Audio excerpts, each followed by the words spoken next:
એ આ ગોમતીમાં જય શ્રી કૃષ્ણ. એ મજા છે, હાજી નેરવી ભોગી ગઈ હોય. હા ના રે ના, એ મજા જ હોય ને, પણ મરી ગયો આપણે હોરવેની સિટીમાં. હું આપણે ત્યાં રહેતા હોય ને, અહીંયા માળા ન ભાડીએ ને આપણે ત્યાં શેરીમાંથી જે નીકળે ને આવો ઓકારો કરતા જાય. અહીંયા મરી ગયું કોઈ ન હોય તો ઈ જ ને. અને પાછું કોઈ પંચાયત કરવા વાળું નહીં, મરી ગયો જીવ મૂંઝાય મારો તો.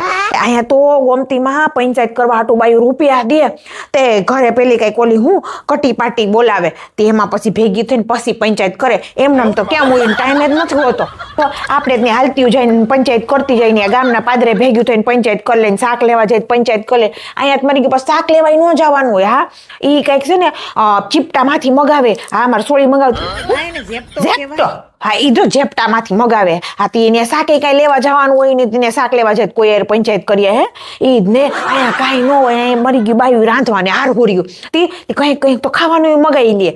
એ કંઈક ટમેટામાંથી મગાવતી હોય. હા ટમેટો નહીં તો ઝોમેટો. હા જો ઝોમેટામાંથી મગાવતી હોય તો એટલે બાયુને કાંઈ કામ ન કરવાનું હોય. અને કામ કરવા ઓલી કંઈક મેડ નામની બાઈ આવે.